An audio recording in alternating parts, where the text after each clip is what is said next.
Mga Lods, maraming salamat sa inyong pakikinig at walang sawang pagsuporta sa aking YouTube channel. Huwag po sana skip yung mga ads mga Lods, salamat. Special shoutout nga pala kay Ann *******YJ na nag-donate ng 10 pesos GCash. Maraming salamat sa iyo Lods sa iyong suporta. Ako ang tagapagmana ng pinakamayamang tao sa mundo. Kabanata 15:21. Karapat-dapat na reputasyon. Matapos makita ni Cyrus na walang magawa si Amy, ang kanyang kinakabahang ekspresyon ay lubos na na-relax.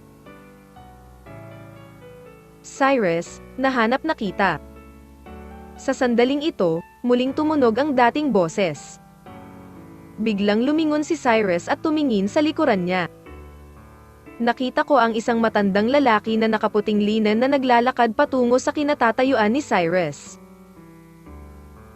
Bagamat hindi pa nakikita ni Cyrus ang matandang ito, alam ni Cyrus na ang taong ito ay dapat na si Johnny, ang lolo ni Rafael.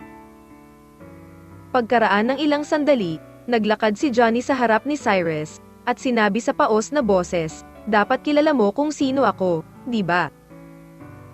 Master Guan, si Rafael ay hindi pinatay ni Young Master de la Cruz. Tuwang-tuwang sigaw ni Jaisel. Lumingon si Johnny at bahagyang tumingin kay Jaisel, ngunit hindi nagsalita. Master Guan, hindi ko pinatay ang apo mo, kundi si Victor. Nagnganga din si Cyrus at nagpaliwanag. Haha. Hindi napigilan ni Johnny na mapangiti nang marinig niya ang mga salita ni Cyrus, at pagkatapos ay mahinang nagsabi. Walang hinaing sa pagitan ni na Victor at Rafael, bakit niya pinatay si Rafael? Gusto niya akong iframe, at siya mismo ang umamin sa mga ito. Walang magawang sigaw ni Cyrus. May ebidensya ka ba? Mahinang tanong ni Johnny. Mayroon akong ebidensya, ngunit wala akong dala ngayon.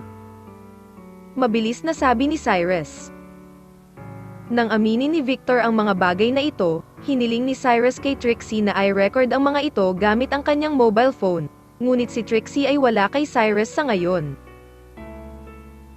Hindi na kailangan.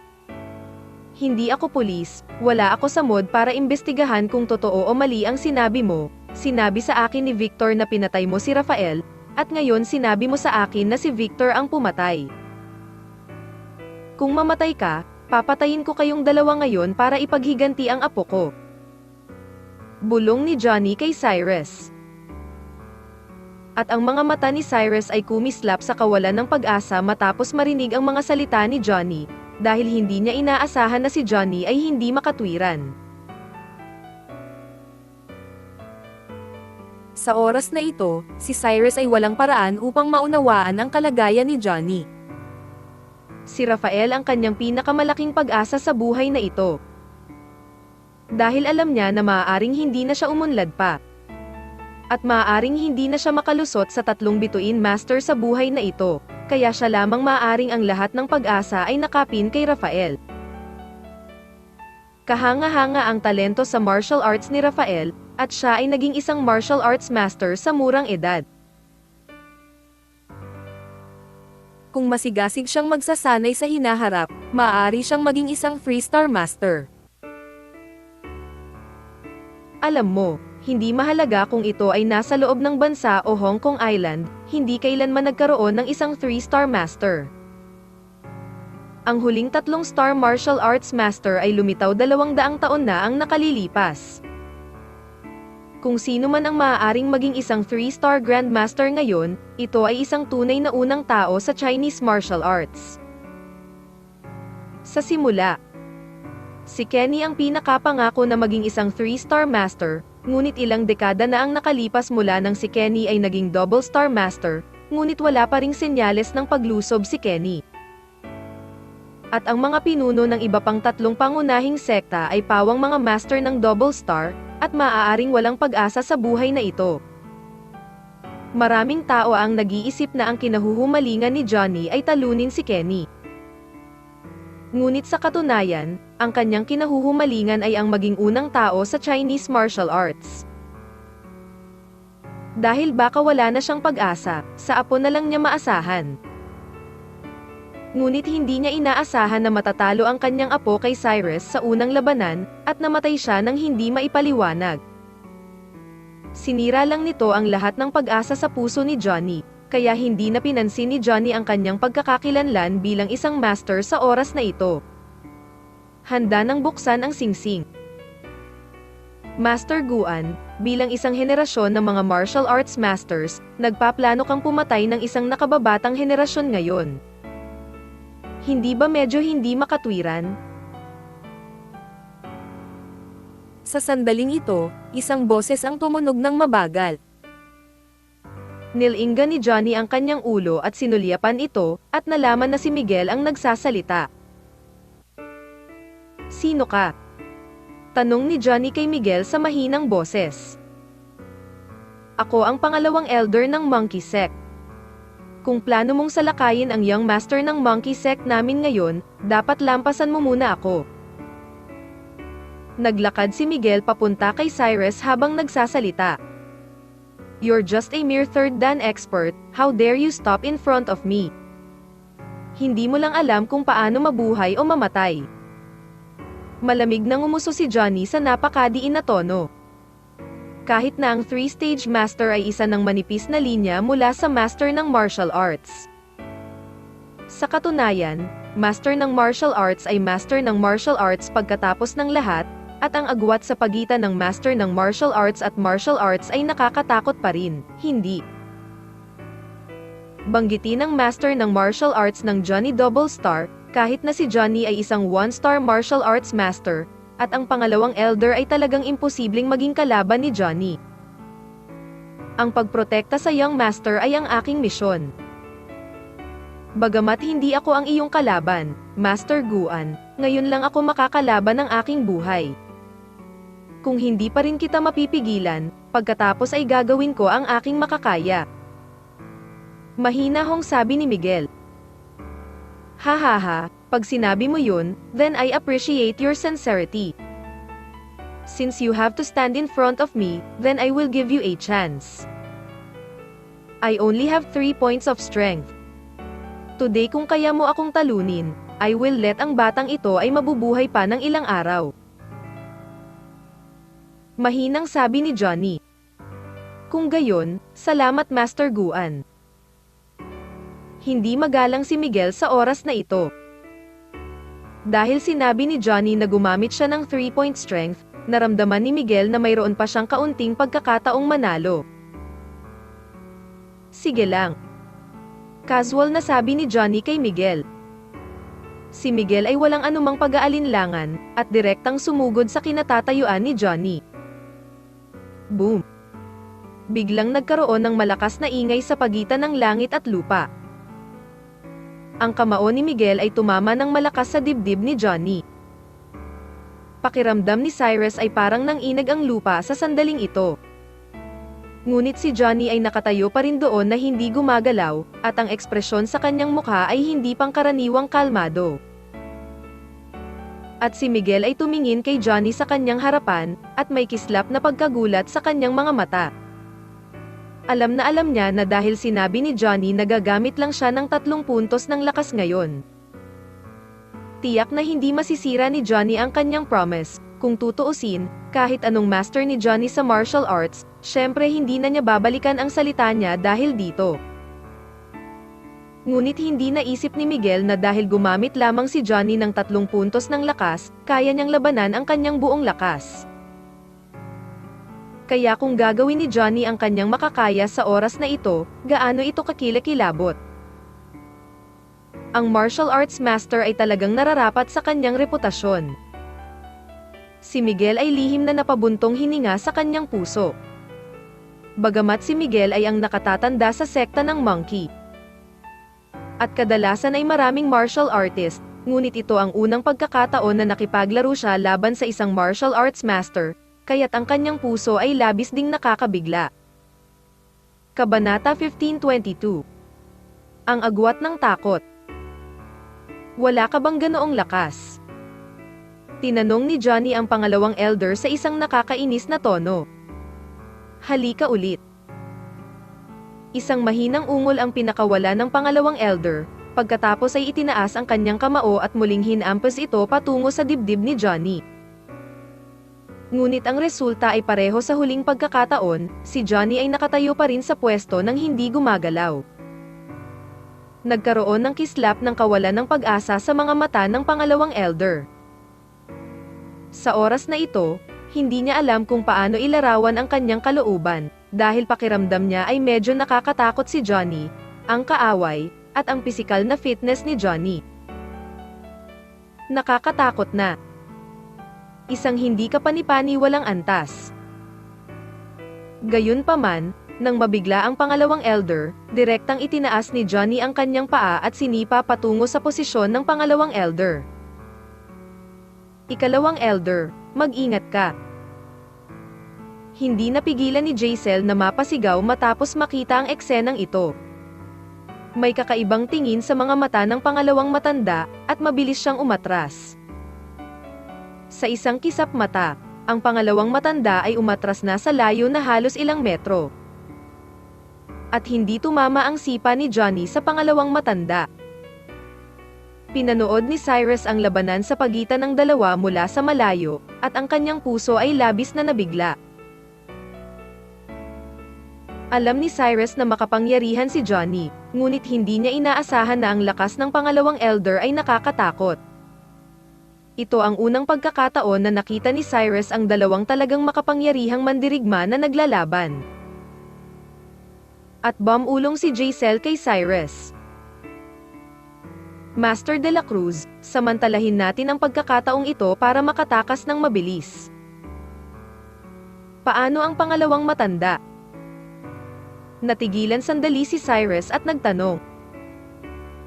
Hahanap ng paraan ang pangalawang elder para makaalis siya, pabigat sa aming dalawa ang manatili dito ngayon. Mabilis na sinabi ni Jaisel kay Cyrus. Nag-alinlangan si Cyrus ng 2 segundo matapos marinig ang mga salita ni Jaisel, pagkatapos ay bahagyang tumango, tumalikod at naghanda na umalis dito habang hindi pinapansin ni Johnny. Ngunit papaalis na sina Jaisel at Cyrus, nang lumapit si Johnny na bumantong hininga at direktang tinamaan ang hita ni Jaisel. Ano? Sumigaw si Jaisel at bumagsak sa lupa. Jaisel, okay ka lang? Excited na tanong ni Cyrus kay Jaisel. Young Master de la Cruz, wala akong gagawin. Kinagat ni Jaisel ang kanyang mga ngipin at bumulong pabalik. Bagamat ang hininga ni Johnny ay talagang tumama sa kanang binti ni Jaisel ngayon, hindi makagalaw si Jaisel sa oras na ito. I advise you two to be honest, or I'll kill you two now. Sa oras na ito, walang ekspresyong sinabi ni Johnny kina Cyrus at Jaisel. Agad na nawala ng pag-asa si Cyrus pagkatapos marinig ang pangungusap na ito. Dahil alam niyang wala na siyang pagkakataong makatakas, at lahat ng pag-asa niya sa pangalawang elder ay naipit lang niya. At ang labanan sa pagitan ng pangalawang elder at Johnny ay tila pumasok sa isang puting mainit na yugto, at ang dalawa ay maglalabas ng nakakatakot na pagkabigla paminsan-minsan. Bagamat ginamit lamang ni Johnny ang ikatlong bahagi ng kanyang lakas, ang pangalawang elder ay medyo nabigla sa 3 puntos na lakas na ito. Bang! Sa sandaling ito, ang pangalawang elder ay direktang hamampas sa dibdib ni Johnny. At sinuntok din ng malakas ni Johnny ang dibdib ng pangalawang elder. Sinuntok ng dalawa ang isa't isa, ngunit ang mga resulta ay lubos na naiiba. Si Johnny ay nakatayo roon nang hindi gumagalaw, ngunit ang pangalawang elder ay lumipad ng pabaligtad, at pagkatapos ay bumangga sa kalsada. Tiningnan ni Cyrus ang posisyon ng pangalawang elder at nakitang bumagsak na talaga ang dibdib ng pangalawang elder. Ibig sabihin, ang suntok ni Johnny kanina ay direktang nabali ang tadyang ng pangalawang elder. Ang pangalawang matanda ay nahiga sa lupa at umubo ng 2 beses, pagkatapos ay muling tumayo. Kahit 3 puntos lang ang gamit ko ngayon, siguradong hindi kita kalaban, dapat sumuko ka na. Walang ekspresyong sinabi ni Johnny sa pangalawang elder. Ngumisi ang pangalawang elder matapos marinig ang mga salita ni Johnny, at mahinang nagsabi. Nasabi ko na ito dati. Ang gawain ko ay protektahan ang kaligtasan ng Young Master, kaya kung gusto mong patayin ang Young Master, patayin mo na lang muna ako. Hindi ko alam ang gagawin ko. Matapos marinig ni Johnny ang mga salita ng pangalawang elder, isang bakas ng pang-aalipusta ang sumilay sa kanyang mga mata, at ang ekspresyon ng kanyang mukha ay napakamapanghamak din. Huminga ng malalim ang pangalawang matanda, at saka dahan-daang pinaandar ang hininga sa kanyang katawan. Makalipas ang ilang segundo, unti-unting naging ginto ang balat sa pangalawang matanda. Matapos makita ang eksenang ito, si Johnny ay nagkaroon din ng kislap ng pagkagulat sa kanyang mga mata, at sinabi sa mahinang boses, "Alam mo talaga ang Vajra Body Refinement Technique. Kung wala akong kakayahan, how dare I stop in front of you?" Sumagot ang pangalawang elder sa mahinang boses, at pagkatapos ay nagpatuloy sa pagmamadali patungo sa kinatatayuan ni Johnny. Sa pagkakataong ito, ang bilis ng pangalawang matanda ay halatang maraming beses na mas mabilis kaysa sa dati, at ang pakiramdam ay nagbago din ng malaki. Nilinga ni Cyrus ang kanyang ulo at sinulyapan si Jaisel, at tinanong si Jaisel sa mahinang boses, "Ano ang Vajra Body Refinement Technique?" Ang Vajra Body Refinement ay ang kakaibang kasanayan ng ating sekta ng monkey. Nagagawa nitong maging kasing lakas ng brilyante ang katawan ng isang mandirigma. Ang pamamaraan ng pagpino ng katawan ng diamante ng pangalawang elder ay umabot na sa huling antas, kaya't ang katawan ng kasalukuyang pangalawang elder ay maihahambing pa sa martial arts. Grandmaster. Dahil ginamit na ng pangalawang elder ang Vajra Body Refinement Technique, at ginagamit lang ni Johnny ang 3 puntos ng kanyang lakas, may malaking pag-asa pa rin na magagawa niyang talunin si Johnny. Mabilis na nagpaliwanag si Jaisel kay Cyrus. So ito Bahagyang tumango si Cyrus, at pagkatapos ay itinoon ang lahat ng kanyang atensyon sa pangalawang elder.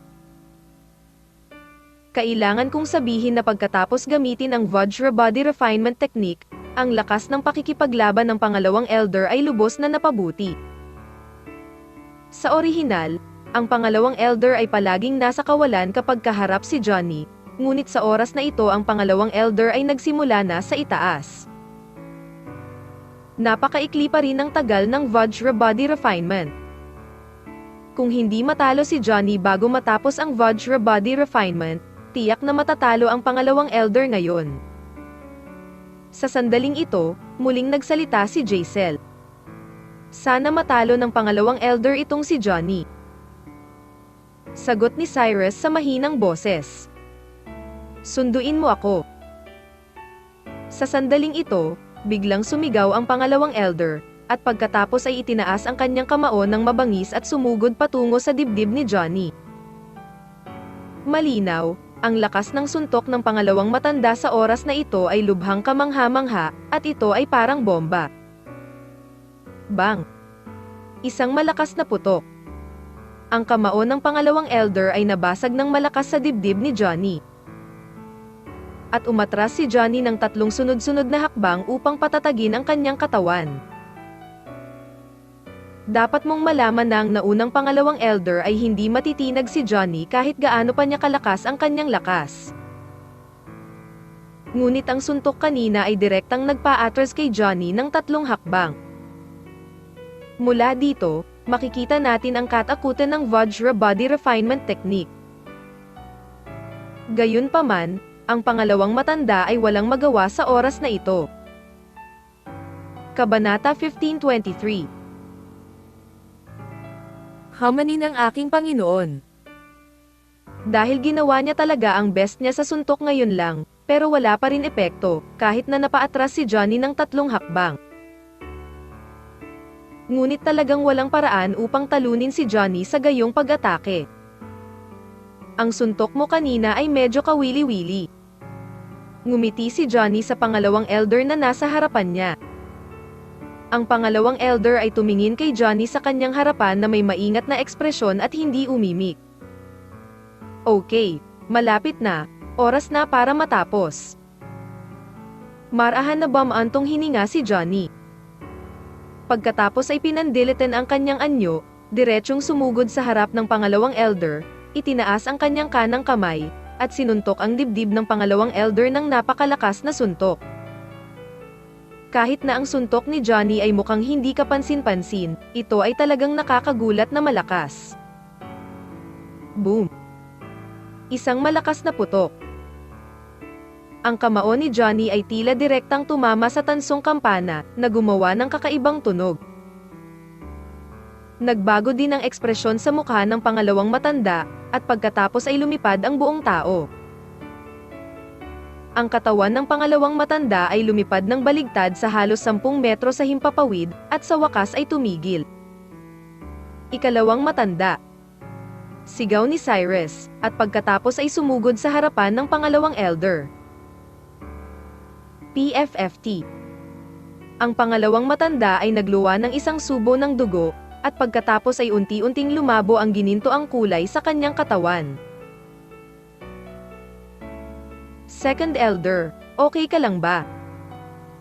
Sigaw ni Cyrus sa pangalawang elder na may nasasabik na ekspresyon. Young master, sorry talaga, matanda, wala akong kakayahan, hindi kita kayang protektahan. Mahinang sabi ng pangalawang matanda kay Cyrus.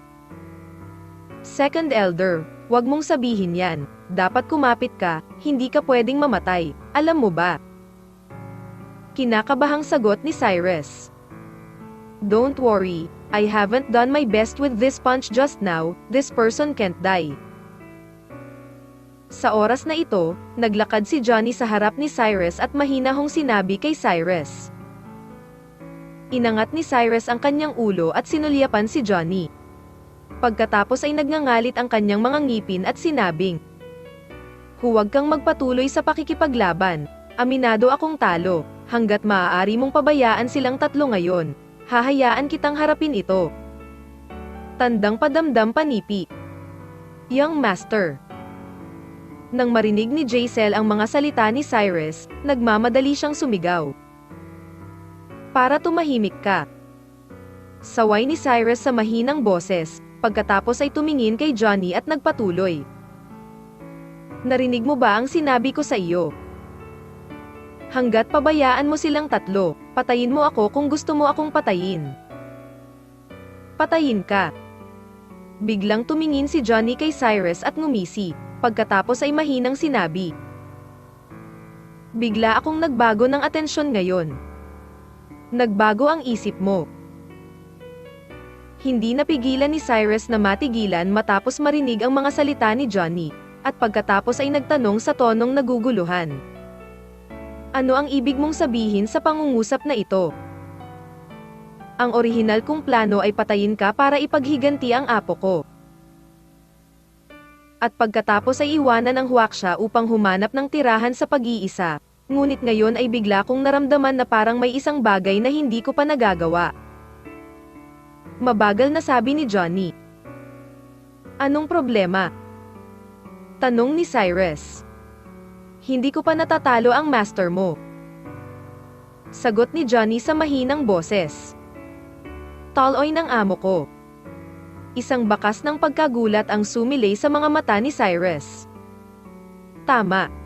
Gusto ko noon pa man ay maging number 1 sa Chinese martial arts. Ngunit sa kasamaang palad ay nakilala ko ang iyong master, at sa oras na iyon ay hindi ko alam na mataas ang langit, at hinamon ko ang iyong master sa lakas ng isang Star Master. Sa huli, ang I losing in his hands ay naging pinakamalaking pagsisisi sa buhay ko. Anyway, ngayon ako at ang monkey sect mo ay maituturing na walang katapusan, kaya't maaari ko ring kunin ang pagkakataong ito para hamanin muli si Kenny. Kung ako matatalo ang iyong Panginoon, kung gayon wala akong pinagsisisihan sa aking buhay. Pagkatapos sabihin ito, nilinga ni Johnny ang kanyang ulo para tingnan si Amy at mahinang nagtanong. Nabalitaan ko na itinaya mo ang iyong buhay na pumunta sa Hong Kong Island sa pagkakataong ito dahil sa babaeng ito, tama ba? Tama. Tumango si Cyrus na may nagtatakang ekspresyon. Okay. Aalisin ko ang babaeng ito ngayon. At pagkatapos ay bigyan ka ng isang araw para makipag-ugnayan sa iyong Panginoon at hilingin sa kanya na pumunta sa Bashan Mountain sa tanghali bukas upang makipag-away sa akin muli. Kung hindi ko makikita ang iyong Panginoon bukas, pagkatapos, papatayin kita. Kapag dumating ang amo mo bukas, manalo man ako o matalo sa huli, hahayaan kita. Ano sa tingin mo? Walang ekspresyong sinabi ni Johnny kay Cyrus. Ang bagay na ito ay walang kinalaman kay Amy, pwede mo ba akong ilayo? Nagmamadaling sigaw ni Cyrus. Kung aalisin kita, sino ang tatawag sa amo mo? Malamig na sagot ni Johnny. At si Cyrus ay natigilan sandali, at pagkatapos ay bumulong. Hindi ko rin makontak ang aking Panginoon. Bagay mo yan, walang kinalaman sa akin. Walang pakialam na sumagot si Johnny, at agad na niyakap si Amy, pagkatapos ay tumalikod at umalis. Si Cyrus ay likas na gustong pigilan si Johnny, ngunit sa pamamagitan ng isang kaway ng kanang kamay ni Johnny, si Cyrus ay direktang natangay ng hininga ni Johnny. Sa huli, ang tatlong elder ni Cyrus Jaisel ay napapanood lamang na dinadala ni Johnny si Amy. Hindi inakala ni Cyrus na nailigtas lang niya si Amy mula sa mga ngalakal na pilak, at ngayon ay kinuha siya ni Johnny. Kung haharapin niya ang mga ngalakal na pilak, magkakaroon pa rin si Cyrus ng lakas upang lumaban. Ngunit sa oras na ito siya kapag kaharap si Johnny, tanging walang katapusang kawalan ng pag-asa ang nasa puso ko, dahil si Johnny, ang kaaway, ay masyadong nakakatakot. Si Cyrus ay walang maisip na paraan para makitungo kay Johnny. Master, ano ang dapat nating gawin ngayon?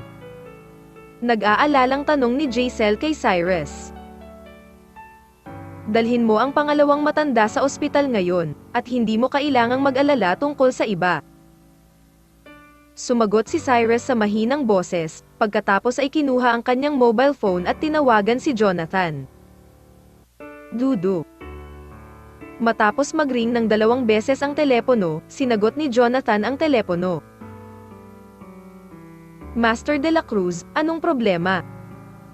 Diretsyong tanong ni Jonathan pagkaraang tumawag sa telepono. Jonathan, puntahan mo ang aking Panginoon ngayon at hilingin sa aking Panginoon na pumunta sa isla ng Hong Kong sa lalong madaling panahon. Excited na sabi ni Cyrus. Alam na alam niya sa kanyang puso na aabutin ng hindi bababa sa kalahating araw upang makarating mula sa Hong Kong Island patungo sa Salisbury City.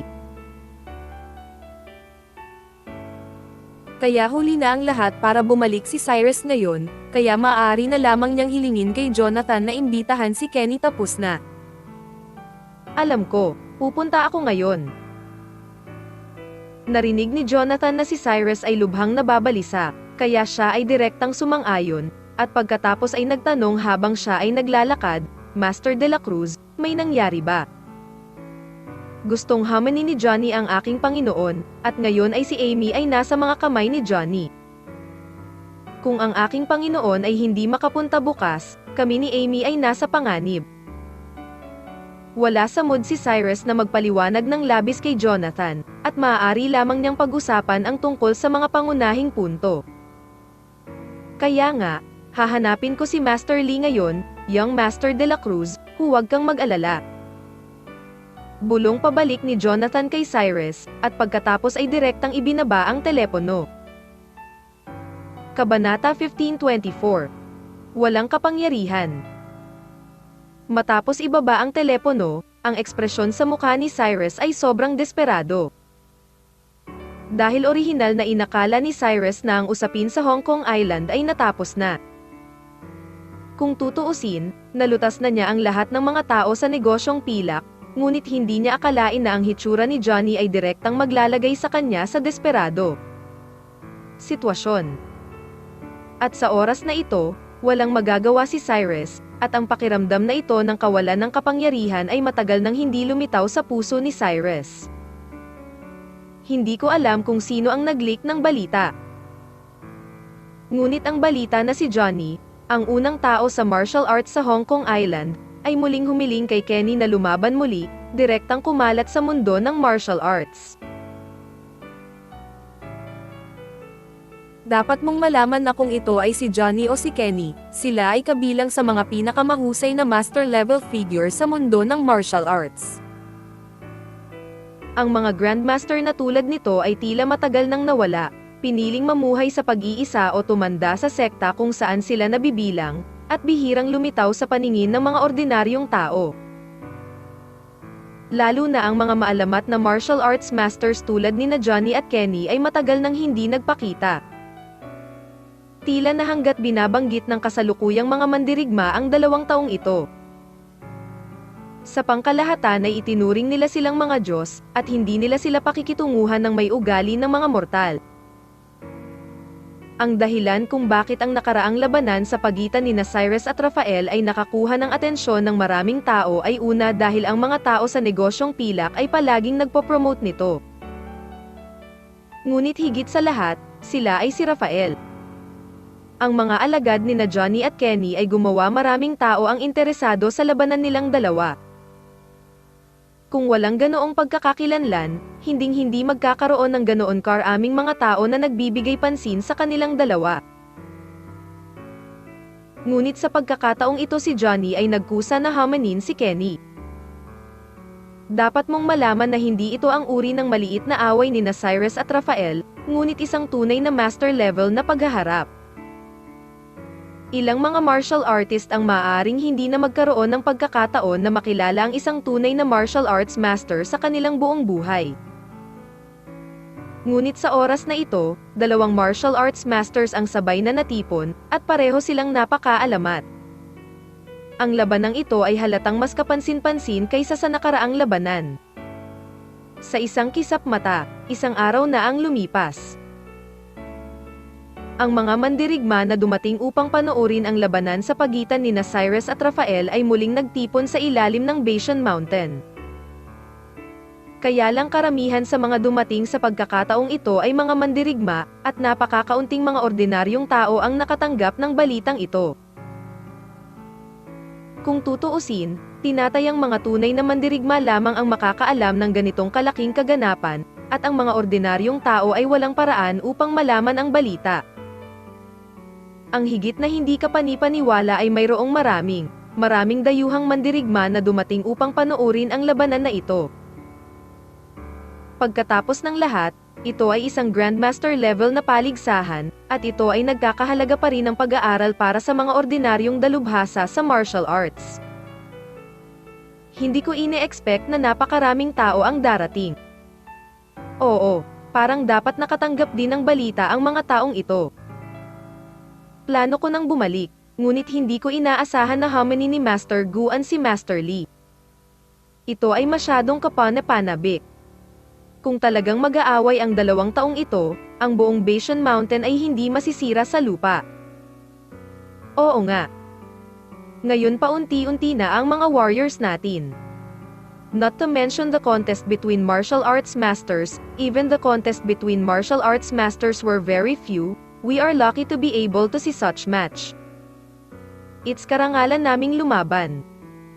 Ilang mandirigma ang tumakbo sa bundok habang nag-uusap.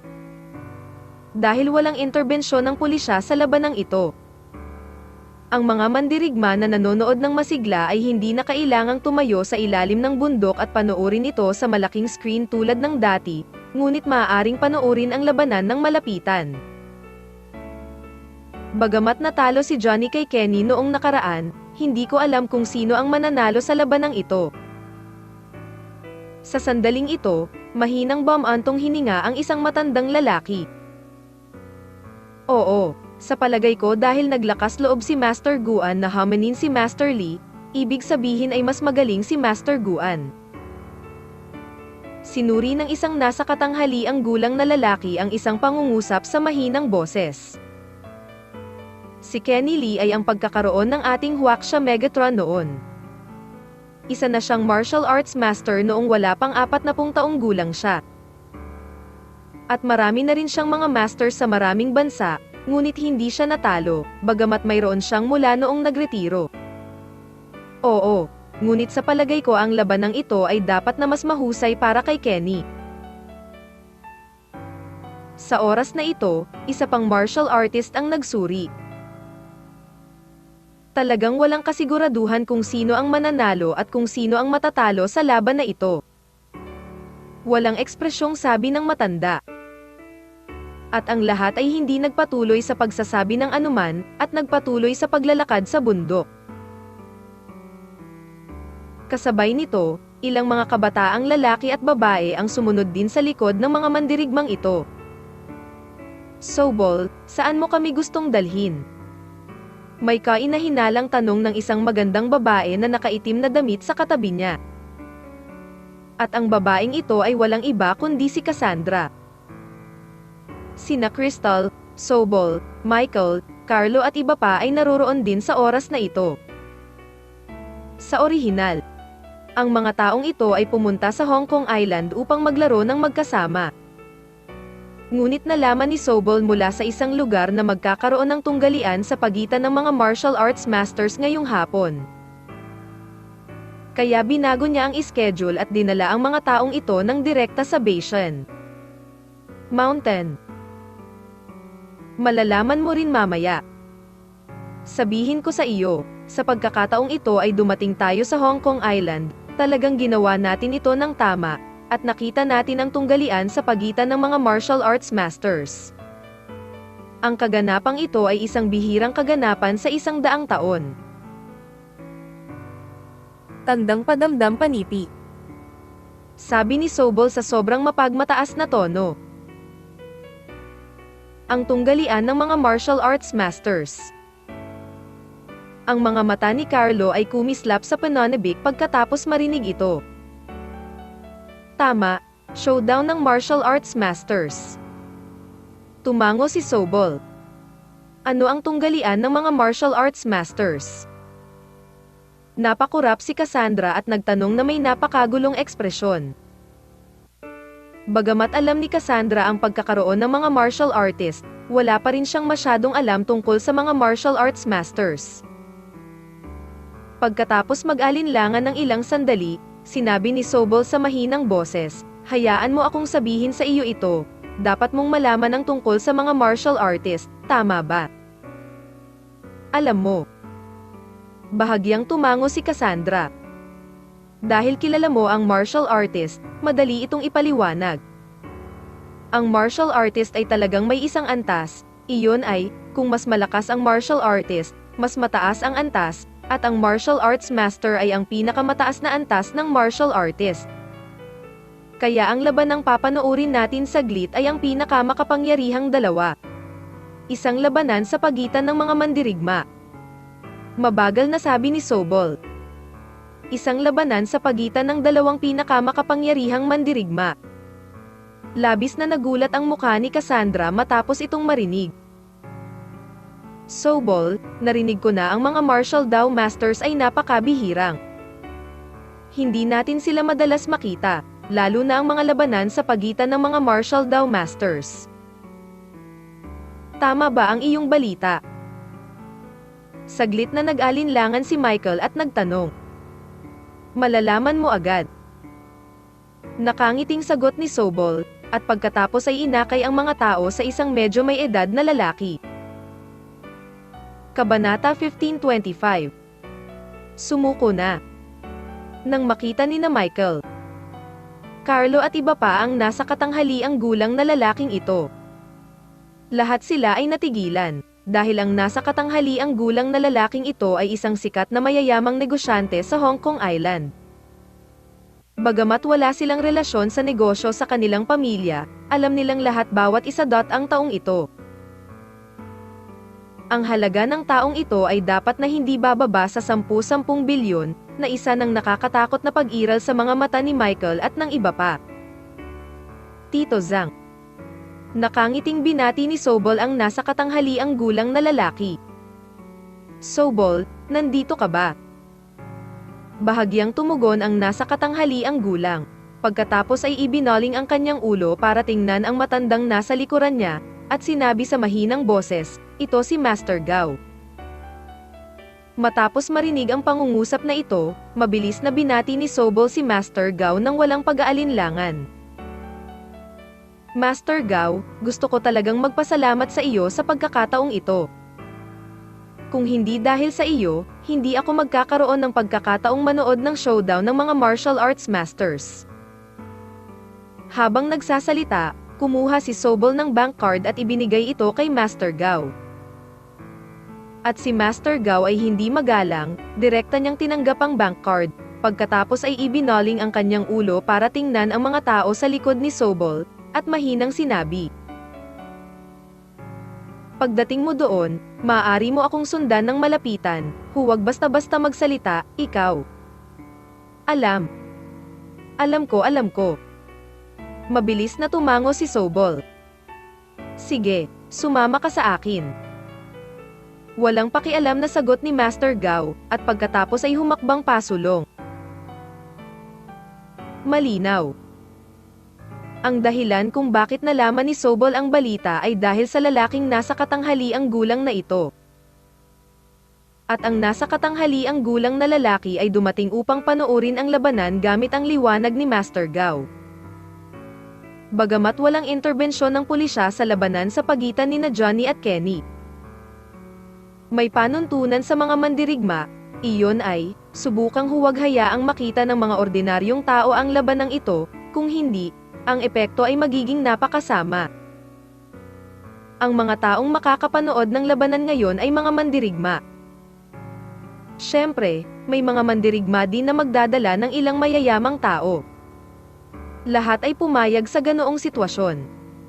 Kung tutuusin, ito rin ang paraan para kumita ng maraming mandirigma. Milyon-milyon ang mga tiket para sa labanang ito, at maraming mandirigma ang makakapasa. Ang laban na ito ay isang malaking hit. At ang pagpapalem sa mga mayayaman na iyon na manood ng gayong mga labanan ay maaari ring mapabuti ang kanilang katayuang mandirigma.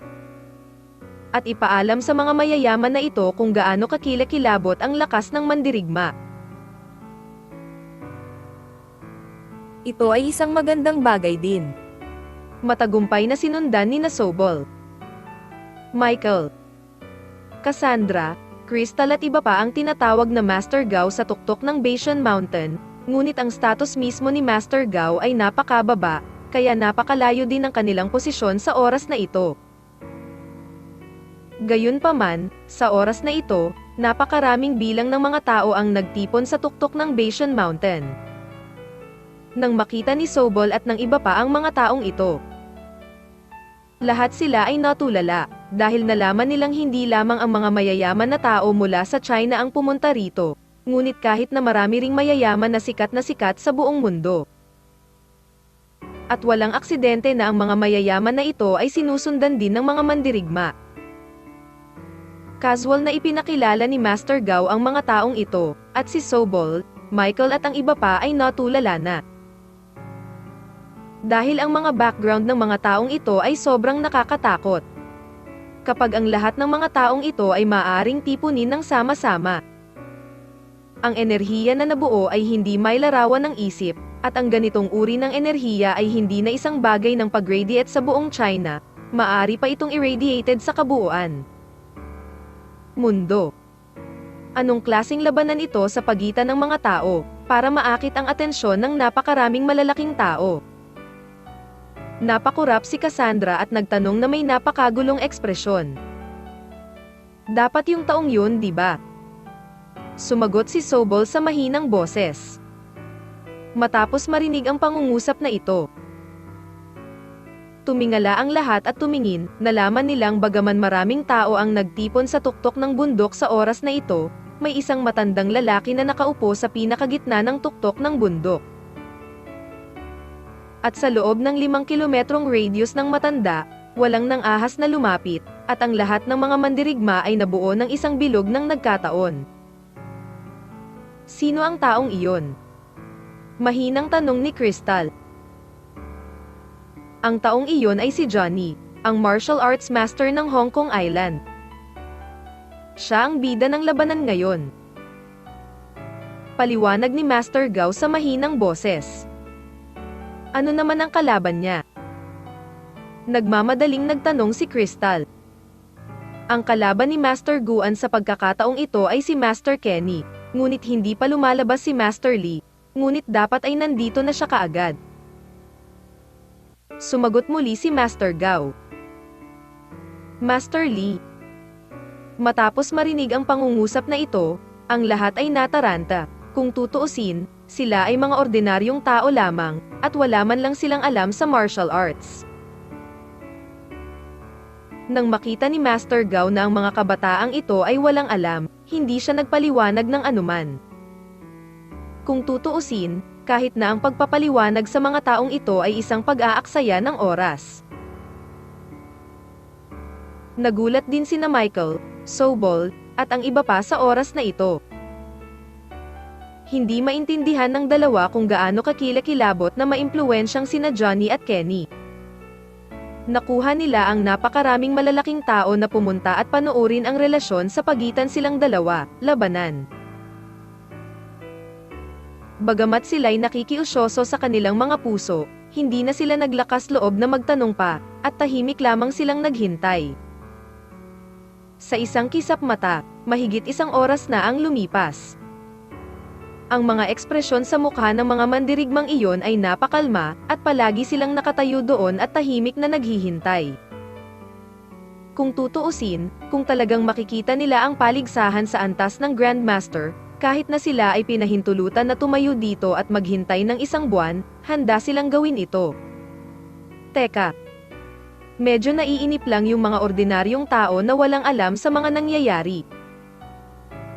Kasi wala silang paraan para maintindihan na ang paggastos ng sobrang effort ay para lang makita kung ano ang nangyayari sa pagitan ng dalawang taong nag-aaway. Sa kabilang banda, sa villa ng pamilya Chi. Sa oras na ito, si Cyrus ay hindi nagpapahinga ng isang buong gabi, dahil nalaman ni Jonathan na si Kenny ay wala sa bahay pagkatapos pumunta sa bahay ni Kenny, at maging si Dali ay wala na. Kaya't ginamit ni Cyrus at Jaisel ang halos lahat ng kanilang lakas upang mahanap si Kenny, ngunit ni Jonathan o ang Monkey Sect ay walang anumang mapapakinabangan. Sect Master. Marahan na sigaw ni Jaisel kay Cyrus. May balita na ba galing sa amo ko? Excited na sigaw ni Cyrus. Ibinigay sa akin ng dakilang elder ang balita ngayon, ngunit hindi ko pa rin mahanap ang ulo. Direktang umiling si Jaisel. At ang mga mata ni Cyrus ay may bakas ng pagkawala matapos marinig ang mga salita ni Jaisel, at hindi siya nagsalita nang tumingin siya sa kanyang mobile phone. Young Master, sa tingin ko ay walang kwenta ang pakikipag-ugnayan natin kay Master ngayon. Kung tutuusin, matagal bago makarating sa Hong Kong Island mula sa Salisbury City, kaya sumuko na tayo. Sinabi ni Jaisel kay Cyrus na walang magawang ekspresyon. Sumuko. Hindi mapigilan ni Cyrus na matigilan nang marinig niya ang mga salita ni Jaisel. Young Master de la Cruz, sa tingin ko ay dapat na rin tayong sumuko. Kung tutuusin, ginawa mo na ang lahat ng iyong makakaya, ngunit wala na talagang paraan ngayon. Hindi mo kasalanan na hindi mo makontak si Master Lee. Mabilis na sumunod si Trixie. Kabanata 15:26. Namatay ka ba sa nakaraan? Ngunit si Amy ay nasa kamay pa rin ni Johnny. Kung si Amy ay hindi mailigtas, paano mo ako mapapasuko? Nakasimangot na sabi ni Cyrus. Ngunit Mr. De la Cruz, wala na tayong paraan para iligtas si Miss Amy ngayon. Alam mo rin ang lakas ni Johnny. Lahat tayo ay hindi kayang talunin si Johnny nang magkasama, kaya sa tingin ko ang pinakamabuting pagpipilian mo ngayon ay umalis sa Hong Kong Island sa lalong madaling panahon. Posible. Kung gayon si Johnny ay walang kinalaman sa iyo. Nagmamadaling sabi ni Trixie kay Cyrus. Tumingin si Cyrus kay Trixie at hindi nagsalita. Young Sect Master. Talagang sinubukan mo ang iyong makakaya. Wala kaming mahanap na paraan ngayon, kaya dapat kang umalis sa Hong Kong Island sa lalong madaling panahon, kung hindi, hindi lamang namin mailigtas si Miss Amy, ngunit maaari ka ring mamatay doon. Mga kamay ni Johnny. Marahan na sigaw ni Jaisel kay Cyrus. Huminga ng malalim si Cyrus at dahan-daang tumayo. Master, balak mo bang umalis sa Hong Kong Island? Tuwang-tuwang tanong ni Jaisel matapos makitang tumayo si Cyrus. Hindi, ililigtas ko si Amy. Malumanay na sagot ni Cyrus. Master de la Cruz, nababaliw ka na ba? Paano mo maliligtas si Miss Amy ngayon? Sumigaw si Trixie na may napakawalang pag-asa. May hawak akong video ng pag-amin ni Victor. Gusto kong ipakita ang video na ito kay Johnny. Sa oras na ito, tila gusto pa rin ni Cyrus na gumawa ng isang huling pagtatangka, dahil talagang ayaw niyang isuko si Amy ng ganito. Master de la Cruz, kahit na ipakita mo ang video na ito kay Johnny ngayon, maniniwala ba si Johnny na totoo ang video na ito? Huminto si Trixie sa harap ni Cyrus at sinigawan si Cyrus na may nasasabik na ekspresyon. At bahagyang sinulyapan ni Cyrus si Trixie, at pagkatapos ay sinabing blanko. Naniniwala akong walang kinalaman si Johnny sa akin, ngunit ngayon kailangan kong umalis. Ngunit hindi ba nagpapadala ka lamang ng kamatayan sa nakaraan? Sumigaw si Trixie ng labis na sabik. Nangyari ang aksidente ni Amy dahil sa akin. Hindi ko pa rin siya mapapansin. Kung iniisip ni Johnny na pinatay ko si Rafael pagkatapos mapanood ang video, wala akong gagawin. Walang pakialam na sagot ni Cyrus, at pagkatapos ay dir-diretsyong naglakad palabas. Tumayo sa kinatatayuan sina Trixie at Jaisel na may kakaibang walang magawang ekspresyon sa kanilang mga mukha. Talagang hindi maintindihan ng dalawa kung bakit kailangang mamatay si Cyrus. Ganoon ba talaga kaimportante ang babaeng iyon kay Young Master de la Cruz? Ang ekspresyon sa mukha ni Trixie ay kakaibang naguguluhan. Marahan na bumantong hininga si Jaisel, at pagkatapos ay sinundan si Cyrus palabas. Ang tuktok ng Baishan Mountain. Ang lahat ay naghihintay dito ng isang buong umaga, ngunit ang tinatawag na Grandmaster War ay hindi pa nagsisimula. At ang mga taong ito ay hindi pa nakikita ang anino ni Kenny. May master ba talaga dito? Bakit ang tagal na, at wala pa rin? Kailan pa tayo maghihintay? May kainahinalang sabi ni Cassandra. Dapat dumating, kung hindi ano ang hinihintay ng mga taong ito dito. Sabi ni Michael sa mahinang boses. Oo. Dapat mas mahalaga ang oras ng mga taong ito kaysa sa atin. Hindi naman sila nagmamadaling maghintay dito, kaya't patuloy tayong maghintay, kahit papaano, wala namang gagawin. Sumunod din si Crystal. Si Sobol ay labis ding nababalisa sa oras na ito. Kung tutuusin, gumastos siya ng higit sa 1,000,000 yuan para pumunta at panoorin ang labanang ito. Kung wala siyang makita, maaaring masayang talaga ang kanyang pera. Lumipas ang oras sa bawat minuto. Sa oras na ito, wala pang 10 minuto ang natitira bago magsimula ang labanan. Ngunit hindi pa rin nagpakita si Kenny. At ang mga mandirigmang naroroon ay bumulong din sa oras na ito. Hindi ba natatakot si Master Kenny na pumunta? Paano ito posible? Kahit na matalo siya, hindi dapat dumating si Master Lee. Oo, nakakahiya talagang umatras ng walang laban. Hindi ba ito nakakasira ng reputasyon mo sa buhay? Ngunit ngayon ay oras na, bakit hindi pa nagpapakita si Master Kenny? Lahat ng naroroon ay tila naguguluhan na ekspresyon, at hindi nila alam kung ano ang nangyayari. Nandito na si Master de la Cruz. Ngunit sa sandaling ito, isang boses ang biglang nagmula sa karamihan. Pagkarinig nito ay napalingon ang lahat. At si Sobol, Michael, Crystal, Cassandra at iba pa ay nagpakita ng gulat na mga ekspresyon matapos marinig ang tatlong salita ni Master de la Cruz. Pagkatapos ng lahat, alam ng ilan sa kanila na si Cyrus ay tinatawag ding Master de la Cruz.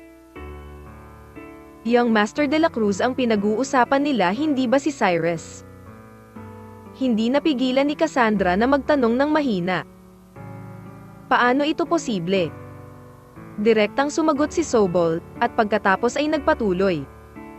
May background si Cyrus sa ating Soulbury City, ngunit wala siya sa Hong Kong Island, at hindi siya karapat-dapat na tawaging Master de la Cruz.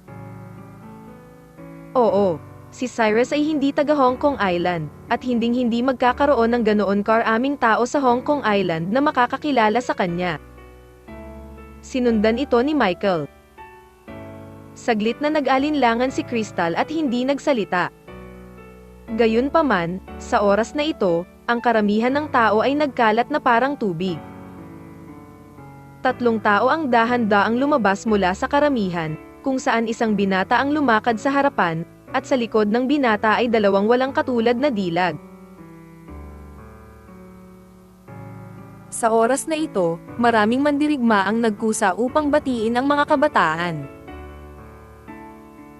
Sina Michael, Sobol, Crystal, Cassandra at ang iba pa ay lahat ay tumingin sa posisyon ng kabataan.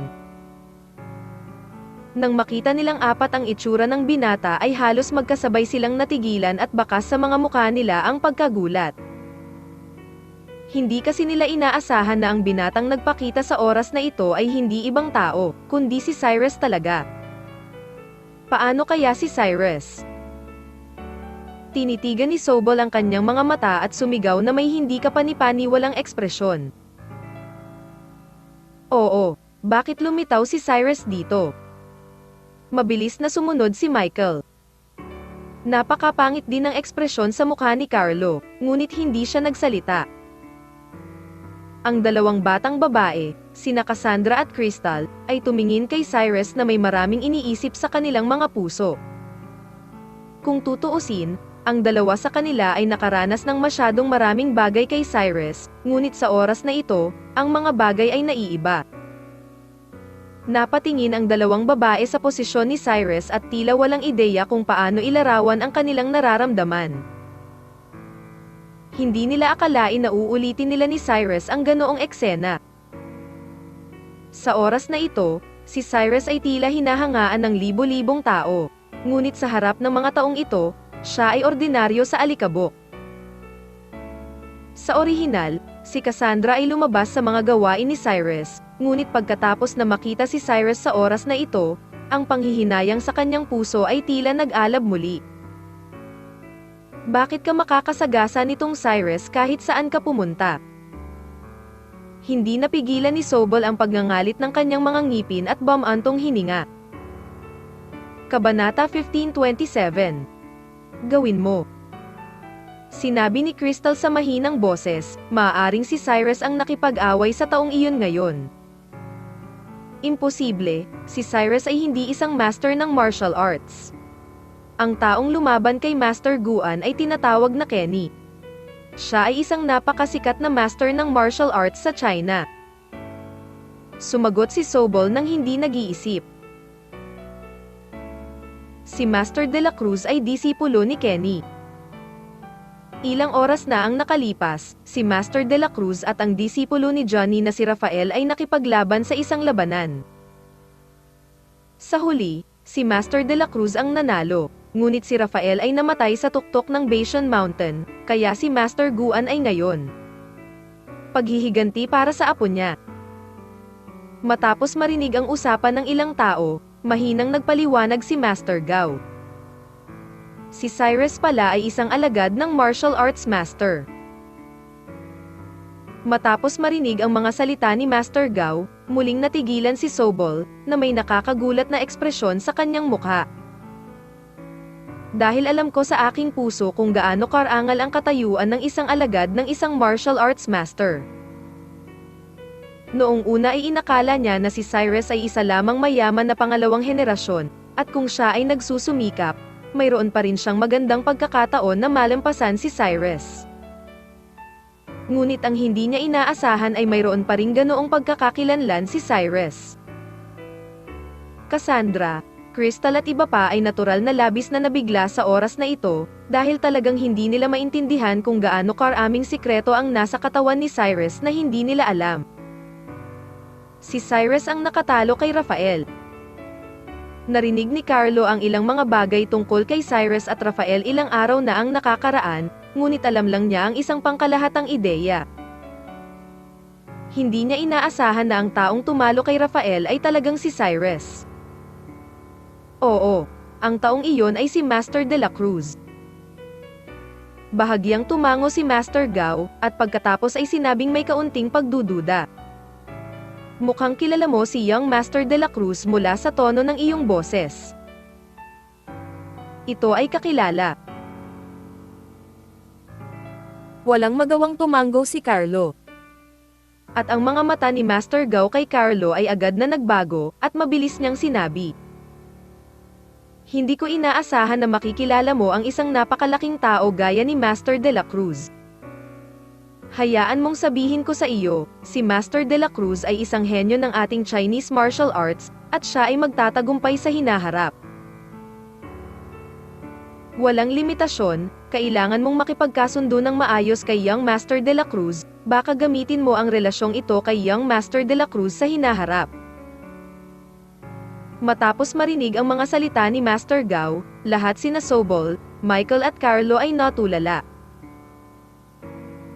Dahil napakasama ng relasyon nilang tatlo ni Cyrus, buti na lang at hindi pinuproblema ni Cyrus ang kanilang tatlo. Sa oras na ito, nilimpasan ni Cyrus si Crystal at ang iba pa, at pagkatapos ay diretsyong tumakbo sa kinatatayuan ni Johnny.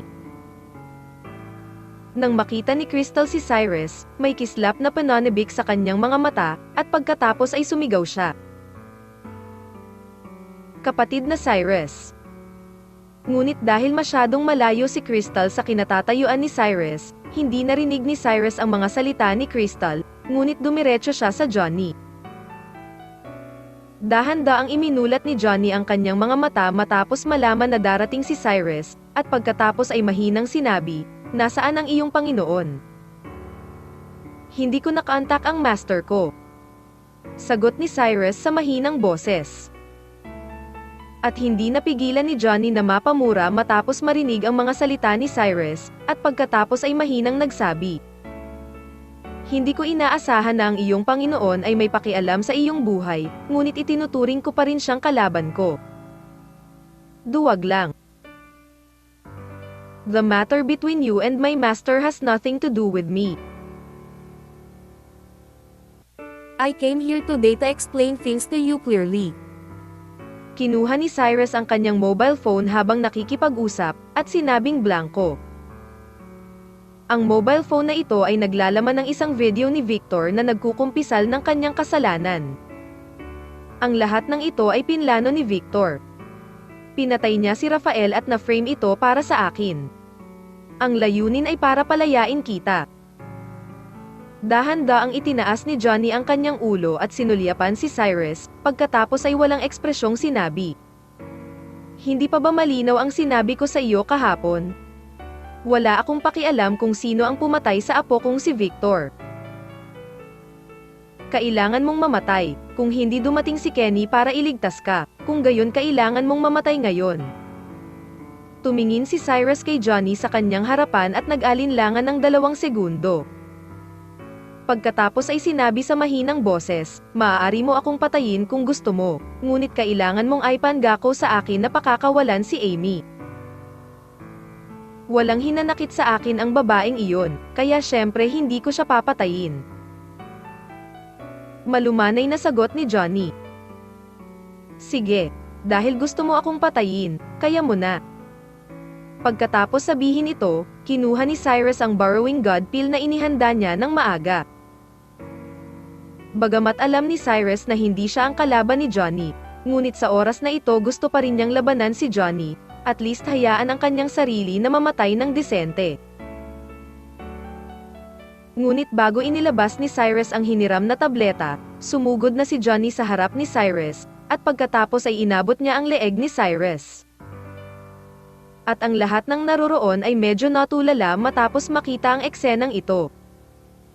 Dahil akala nila ito ay isang mapagpasyang labanan sa pagitan ng mga master, ngunit walang nag-iisip na si Johnny ay lalaban kay Cyrus sa oras na ito. Anong nangyayari? Bakit nakipag-away si Master Guan kay Young Master de la Cruz? Oo, bakit may ginawa pa si Master Guan kay Young Master de la Cruz? Si Young Master de la Cruz ay isang junior, hindi ba nararapat para kay Master Guan na gawin ito? Labis na naguguluhan ang mga ekspresyon sa mukha ng mga mandirigmang naroroon, at hindi nila napigil ang bamulong. May panganib ba para kay Cyrus? Nakita din ni Crystal na may hindi tama sa oras na ito, at sinabing nakakunot ang noo. Sino ang nakakaalam kung anong gulo ang pinasok nitong Cyrus, na ginawa siyang napakayabang at mayabang, at ngayon ay may makakapagpagaling sa kanya sa wakas. Malamig na sagot ni Sobol. Dapat mong malaman na sa napakaraming tao na naroroon, malamang na walang ibang gustong makitang mamatay si Cyrus kaysa kay Sobol. Sa orihinal, si Sobol ay nasa napakasamang mood pagkatapos makita si Cyrus ngayon. At kahit na nagkaroon ng ideya na umalis, ngunit hindi niya akalain na makikita niya talaga ang eksena ng isang taong sinusubukang patayin si Cyrus, si Sobol in an instant. Naramdaman ko na hindi ako naparito ngayon. Senior Guan, mali talaga ang Young Master. Tuwang-tuwa ang sigaw ni Jaisel matapos makitang may balak talagang gawin si Johnny kay Cyrus. At hindi man lang pinansin ni Johnny si Jaisel, iniunat niya ang kanyang kamay at direktang hinawakan ang leeg ni Cyrus. Sa ilang sandali, naramdaman ni Cyrus na parang masusuffocate siya anumang oras. Si Cyrus ay nagpupumiglas, ngunit ang lakas ni Johnny ay napakalakas, at si Cyrus ay walang paraan upang makalaya. Dahil hindi dumating ang iyong amo para iligtas ka, dapat kang mamatay. Isang mahinang ungol ang pinakawalan ni Johnny, na para bang binalak niyang diretsyong basagin ang leeg ni Cyrus. Ngunit sa sandaling ito, isang napakabilis na lumipad mula sa langit. Tama, hindi tao, kundi isang unggoy ang lumipad palabas. Sinipa ng unggoy si Johnny ng direkta sa mukha. Si Johnny ay likas na binitawan si Cyrus, pagkatapos ay umatras ng 2 hakbang. Kabanata 15:28. Naghintay ako sa iyo ng maraming taon. Marahas na umubo si Cyrus pagkatapos pakawala ni Johnny. At ang ekspresyon ng kanyang mukha ay napakasakit din, dahil kung hindi dahil sa napapanahong pagpapakawalan ng puwersa, si Cyrus ay maaaring talagang namatay sa mga kamay ni Johnny. Matapos sipin si Johnny, tila alam ni Dali na hindi niya kayang talunin si Johnny, kaya hindi na siya nagpatuloy sa pagbaril, ngunit tumalon sa gilid ni Cyrus. Kuya Cyrus. Likas na sumigaw si Crystal matapos makitang tumakas si Cyrus, at pagkatapos ay sumugod sa kinatatayuan ni Cyrus. Ngunit pinigilan sila ni Michael at Cassandra. Pagkatapos ng lahat, ang harapan ay lubhang mapanganib. Sa oras na ito, kahit na dumaan si Crystal, hindi ito makakatulong kay Cyrus, at magiging pabigat ito kay Cyrus. May bakas ng galit ang sumilay sa mga mata ni Sobol, dahil akala niya noon ay mamamatay si Cyrus ngayon, ngunit hindi niya inaasahan na si Cyrus ay nailigtas ng isang unggoy. Nandito talaga ang deputy head.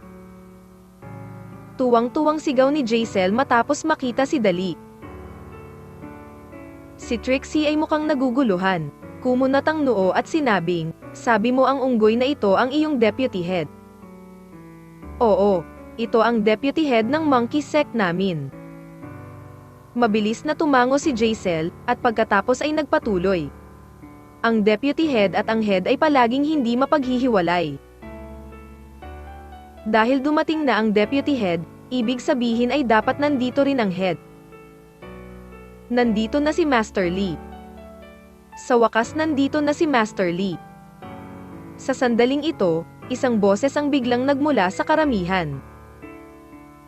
Matapos marinig ang pangungusap na ito, lumingon ang lahat upang tingnan ang lokasyon sa ilalim ng bundok. Tama nga, sa paanan ng bundok ay may isang matandang lalaki na nakasandal sa isang kahoy na patpat at hakbang-hakbang na umaakyat sa bundok. Napatulala ang lahat nang makita ang hitsura ni Kenny, dahil si Kenny sa oras na ito ay halatang mukhang matandang mahina ang mga paa, at hindi siya mukhang master ng martial arts. Paano naging ganito si Master Lee? Oo, matanda na kaya si Master Lee. Mukhang hindi mapagpatawad ang mga taon. Hindi ko inaasahan na magiging ganito si Master Lee. Nagsimulang mag-usap ang mga mandirigmang naroroon sa mahinang boses. At nakita rin ni Cyrus si Kenny na dahan-daang umaakyat sa bundok, abnormal na bumagsak ang mukha, tumayo siya at sumigaw. Matanda, bilisan mo ba? Ngayon lang ako mamamatay, alam mo namang hindi. Alam mo ba? Kung mamatay ako, sino ang magbibigay sa iyo ng katandaan? Sino ang magbibigay sa iyo ng pera mula sa monkey sex sa hinaharap? Dahan-daang itinaas ni Kenny ang kanyang ulo at sinulyapan si Cyrus nang marinig niya ang mga salita ni Cyrus, at pagkatapos ay mahinang nagsabi. Kailangan mong bigyang pansin ang saloobin ng pakikipag-usap sa guro. Bagamat si Kenny ay nasa paanan ng bundok sa oras na ito, si Cyrus ay nasa tuktok ng bundok.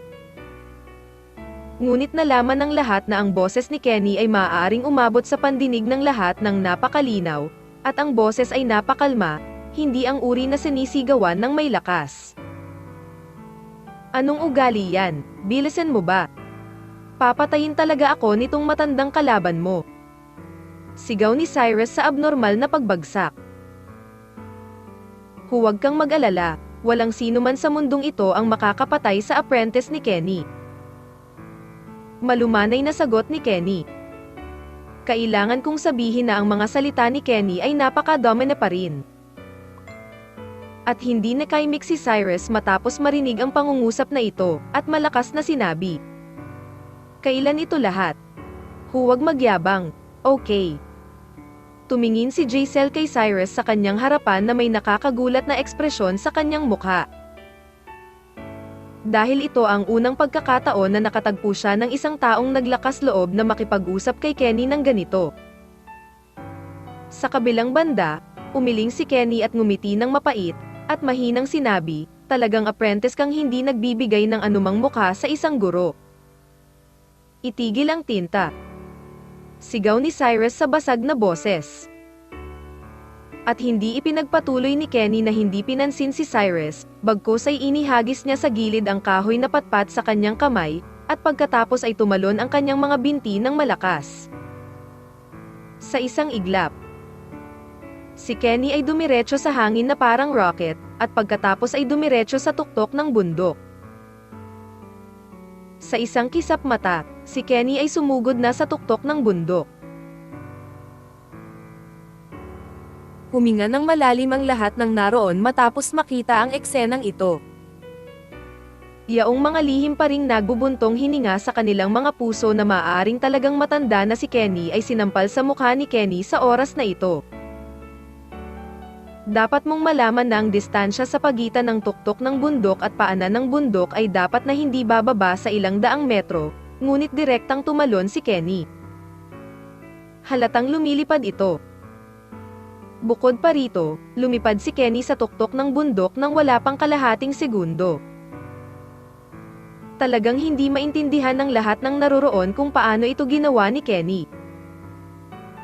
Ang hitsura ni Kenny ay lubos na namangha sa lahat ng naroroon. Maging si Jacel ay nanlaki ang mga mata. Kung tutuusin, wala pa siyang nakitang lumipad paakyat ng bundok sa ganitong paraan.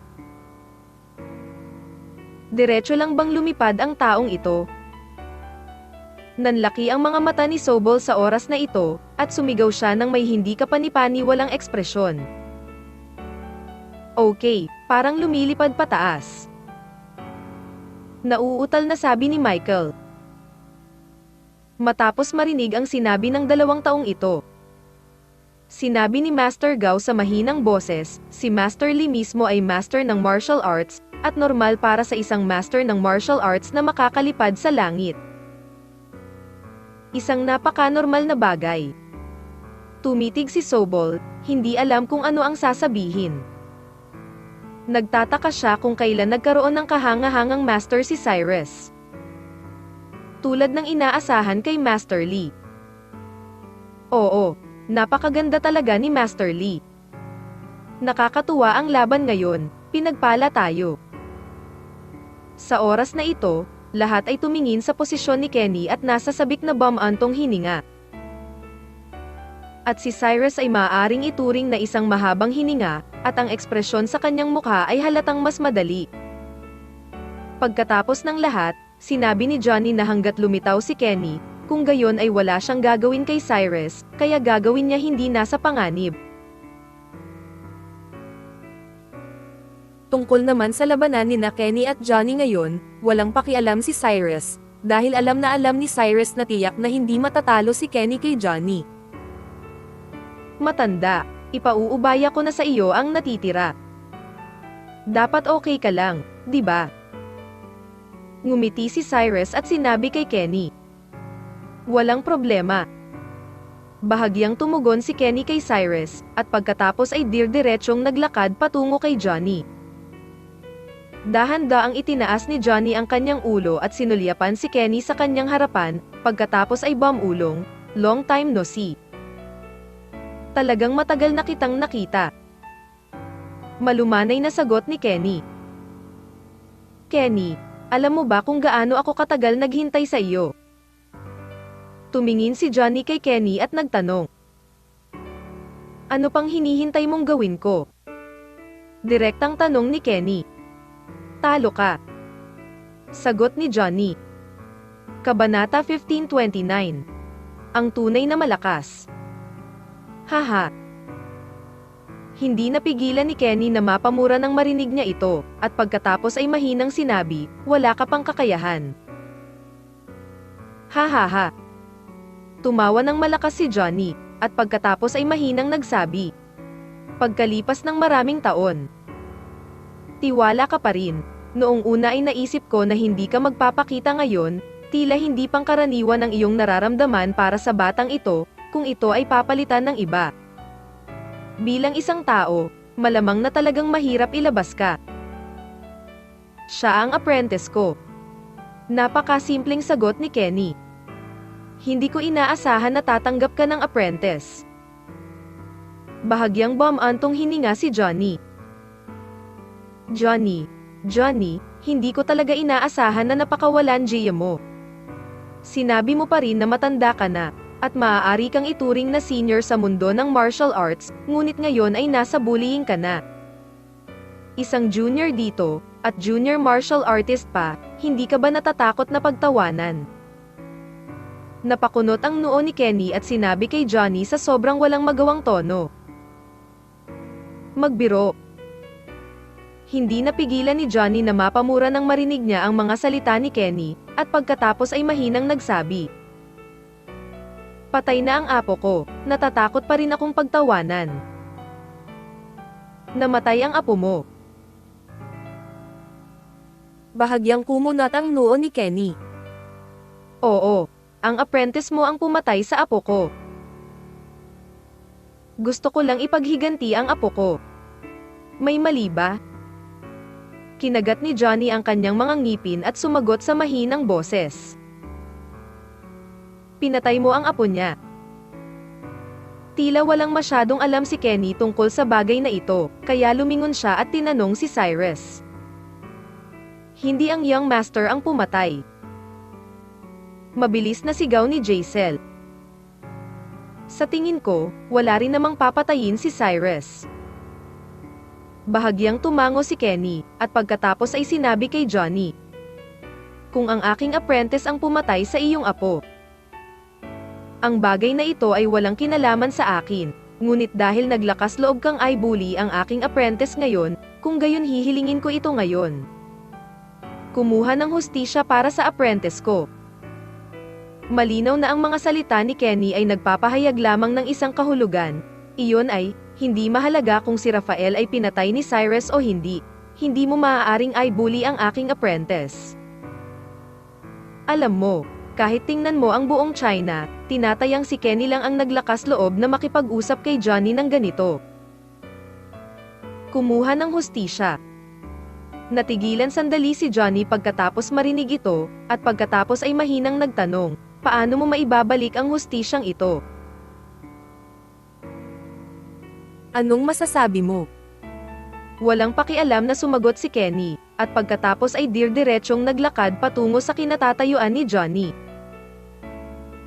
Gayunpaman, sa oras na ito, ang Bashan Mountain ay tila nanginginig sa tuwing hahakbang si Kenny, at lahat ng naroroon ay nararamdaman ang malakas na pagyanig na ito, na parang isang lindol. Matapos maramdaman ni Sobol at Cassandra ang pagyanig ng lupa, ang ekspresyon sa kanyang mukha ay labis na natatakot. Anong nangyari? Malakas na sigaw ni Cassandra. May lindol ba? Mabilis na sumunod si Michael. Huwag kang mag-alala, hindi ito tungkol sa lindol. Pinahit ni Master Gao ang kanyang ulo at sinulyapan sila ng ilang beses, at sinabi sa mahinahong tono. Then anong nangyayari? Nag-alinlangan sandali si Cassandra at maingat na nagtanong. Napakalakas lang kasi ng lakas ni Master Li, kaya nanginginig ang Bashan Mountain. Malumanay na paliwanag ni Master Gao. Si Cassandra at ang iba pa ay natulala matapos marinig ang pangungusap na ito, na nakatingin kay Kenny na nasa hindi kalayuan. Ang ilan sa kanila ay hindi mismo mga martial artist. At natural na hindi nila alam kung gaano kalakas ang isang martial arts master. Ngunit pagkatapos nilang malaman na ang lindol sa oras na ito ay dulot ni Kenny, ang kanilang mga puso ay labis na nabigla, dahil sila talaga. Hindi ko maintindihan ito. Gaano kakilakilabot ang lakas ng isang tao para manginig ang buong bundok. Ngayon ay naiintindihan na nila kung bakit napakaraming tao ang gustong panoorin ang laban na ito. Siguro ito ang maalamat na martial arts master. Tumingin si Sobol kay Kenny na nasa hindi kalayuan at bumantong hininga sa mahinang boses. Ang naisip niya sa kanyang puso ay kung nasa kanya ang kapangyarihan ni Kenny, hindi ba niya matatapakan si Cyrus noon pa? Johnny, you're trying so hard to get me out. Alam kong hindi ka kumbinsido simula nang matalo ka sa akin. Binibigyan kita ng pagkakataon ngayon, at makakagawa ka na. Huminto si Kenny wala pang 100 metro ang layo mula sa Johnny, at sinabi kay Johnny nang walang ekspresyon. Sa wakas hinintay ko ang araw na ito. Isang flash ng pananabik ang sumilay sa mga mata ni Johnny, at pagkatapos ay sumugod siya patungo kay Kenny. At ikinaway ni Kenny ang kanyang kanang kamay matapos makita ang aksyon ni Johnny. Boom! Isang malaking bato sa hindi kalayuan ang bumangon sa kalangitan, at pagkatapos ay lumipad patungo sa kinatatayuan ni Johnny. Matapos makita ni Johnny ang malaking batong ito, isang bakas ng pang-aalipusta ang sumilay sa kanyang mga mata, at marahan niyang iwinagayway ang kanyang kanang kamay. Sa isang iglap, ang malaking bato na nasa kalagitnaan pa rin ng hangin ay naging pulbos at naglaho sa kalangitan. Kasunod ni Johnny, sumugod siya sa harap ni Kenny at sinuntok, ngunit napakadaling naiwasan ni Kenny ang suntok. Para malaman na ngayon lang nangyari ang lahat ng ito, walang nag-isip na ganito magsisimula ang digmaang ito.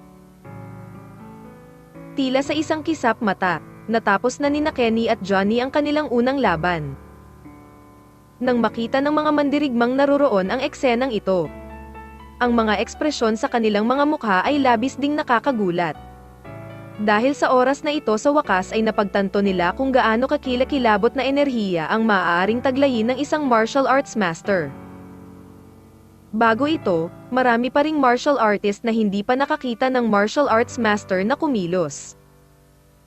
Kahit na ang ekspresyon sa mukha ni Cyrus ay napaka hindi kapanipaniwala. Dahil kahit na matagal na niyang kilala sina Kenny at Kenny, hindi pa niya nakikitang kumilos si Kenny, kaya natural na hindi niya alam kung gaano katikat ang enerhiya ng isang martial arts. Si Master ay. Gayunpaman, ang unang laban ni Kenny at Johnny sa oras na ito ay nagpaunawa kay Cyrus sa pagitan ng martial arts master at ng kanyang sarili. Siguro ito ang totoong powerhouse. Hindi napigilan ni Jaisel na mapabuntong hininga.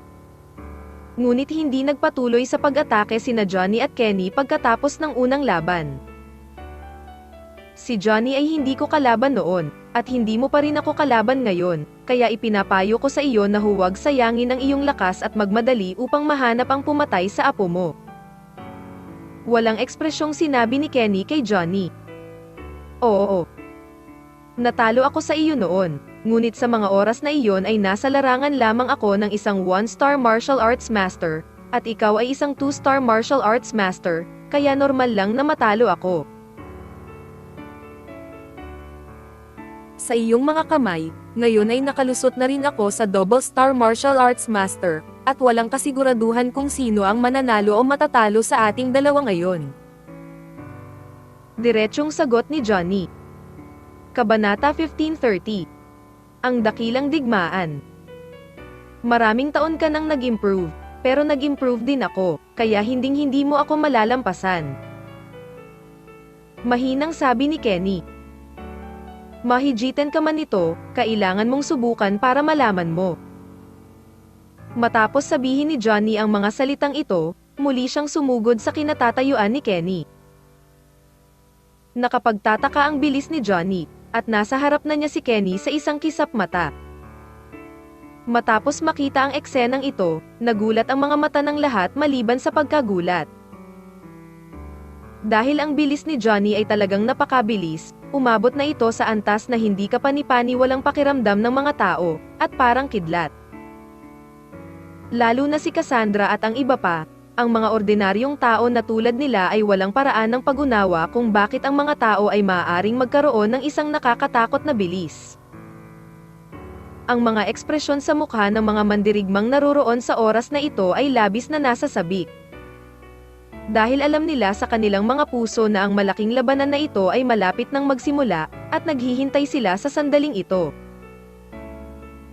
Direktang sumuntok si Johnny matapos sumugod sa harap ni Chen Kenny.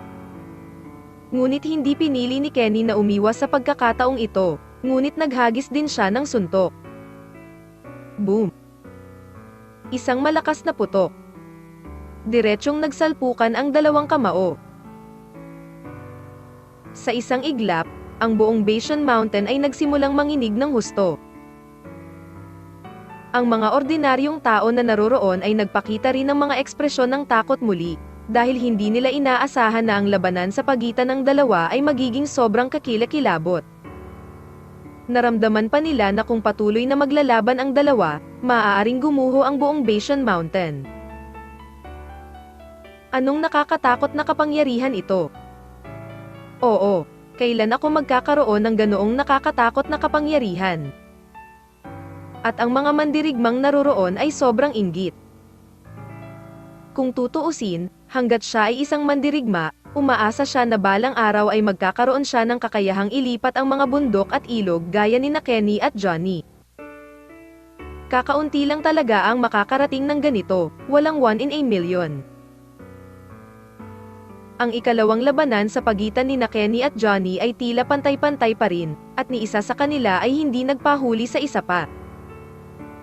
Ang suntok kanina ay halatang nagsusubok ang magkabilang panig kaya pagkatapos ng suntok ay sabay-sabay na umatras ang dalawa. Pinatatag ni Johnny ang kanyang katawan at marahang iwinagayway ang kanyang kanang kamay. Sa isang iglap, isang aura ang lumipad sa kalangitan at dumiretso sa kinatatayuan ni Kenny. Alam ni Cyrus na hanggat natututo siyang gumamit ng hininga, hindi na kailangan ng mga martial artist ng anumang armas, dahil ang hininga ang pinakamahusay na sandata. Bagamat parang malikot ang hininga at wala man lang kapangyarihan, ngunit kung tutuusin ay napakamangha pa rin ang kabagsikan ng hininga. Ngayon pa lang sapat na ang hininga ni Cyrus para pumatay ng ordinaryong tao. Gayunpaman, Ang hiningang ito ni Johnny sa oras na ito ay hininga ng isang martial arts master. Kahit na ito ay isang armored tank sa harap ng Johnny sa oras na ito ay tinatansya na ito ay agad na madudurog sa pamamagitan ng kanyang hininga. Si Kenny ay kumilos ng napakatahimik at mahinahon sa harap ng hininga ni Johnny, at sa bahagyang pagwagayway ng kanyang kanang kamay, isang hininga din ang lumipad palabas. Mabangis na nagsalpukan ang dalawang hininga, ngunit halatang mas mataas ang hininga ni Kenny. Dahil diretsyong lumipad ang hininga ni Kenny patungo kay Johnny matapos mahati ang hininga ni Johnny. Direktang tumagilid si Johnny. Sa ikatlong laban na ito, tila nagsimula ng manaig si Kenny. Alam na alam pa rin ni Johnny ang kakayahan ni Kenny. Kaya nang madaling malutas ni Kenny ang kanyang panlilinlang, hindi man lang nagpakita ng nagulat si Johnny, sa halip ay inatake niyang muli si Kenny. Ang kanyang figura ay kumislap at direktang sumugod sa harap ni Kenny. Itinaas ang kanyang kamao at sumugod kay Kenny, ngunit hindi pinili ni Kenny na harapin si Johnny sa pagkakataong ito at patagilid upang maiwasan ang kamao na ito ni Johnny.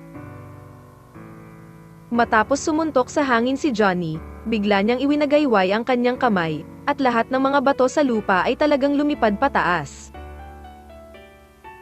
Pumunta ka! Sigaw ni Johnny sa mahinang boses. Brush brush. Hindi mabilang na mga bato ang lumipad ng diretsyo patungo sa posisyon ni Kenny na parang mga bala. Matapos makita ang eksenang ito, ang mga ekspresyon sa mukha ng lahat ay tila nabigla pa, dahil hindi nila inaasahan na magagamit pa ni Johnny ang mga bato sa lupa para umatake. Hindi mapigilan ni Kenny na mapamura nang makita niya ang mga batong ito na lumilipad, at pagkatapos ay bigla niyang ikinaway ang kanyang kamay.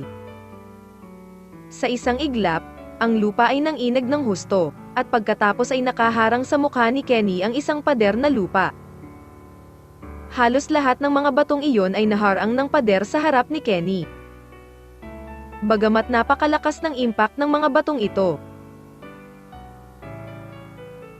may mga bato pang ang nakapasok sa earthwall, pero dahil karamihan sa kapangyarihan ay natupok ng earthwall, kahit lumipad sila sa harap ni Kenny, wala man lang nakakamatay.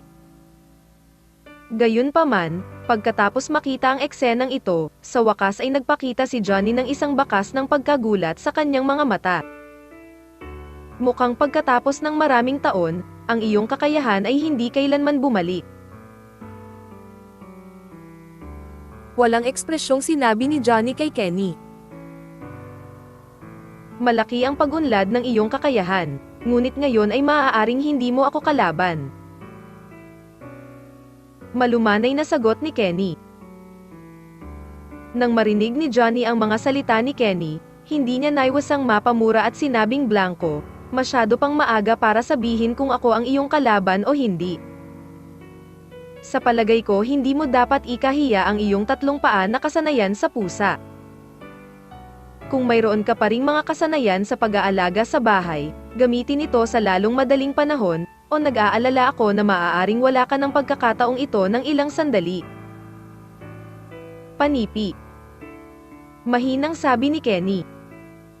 Matapos marinig ni Johnny ang pangungusap na ito, huminga siya ng malalim, at ang hininga sa kanyang katawan ay mabilis na tumatakbo na parang isang malaking alon. Kenny, tingnan mo ang galaw ko. Umungol si Johnny, at pagkatapos ay biglang iwinagayway ang kanyang mga kamay. Sa isang iglap, hindi mabilang na mga bato ang lumipad mula sa langit. Ngunit malinaw na sa pagkakataong ito ang bato ay mas mabilis at mas malakas kaysa sa huling paglipad sa kamay. At sa huling pagkakataon na lumipad ang mga batong iyon sa kinatatayuan ni Kenny mula sa harapan, at nalabanan ito ni Kenny sa pamamagitan ng pagsandal sa pader. Ngunit sa pagkakataong ito ay iba na. Ang mga batong ito ay lumipad patungo kay Kenny sa halos lahat ng direksyon mula sa lahat ng direksyon, pataas, pababa, kaliwa, at kanan, kaya't si Kenny ay walang puwang upang makatakas. Matapos makita ang eksenang ito, ang mga mandirigmang naroroon ay nagpakita ng gulat na mga ekspresyon. sapagkat alam nila sa kanilang mga puso na nangangailangan ng maraming enerhiya upang mapakilos ang napakaraming mga bato ng sabay-sabay. At tinatayang si Johnny lamang ang makakagawa nito, kung hindi ay mahirap para sa ibang martial arts masters na gawin ito.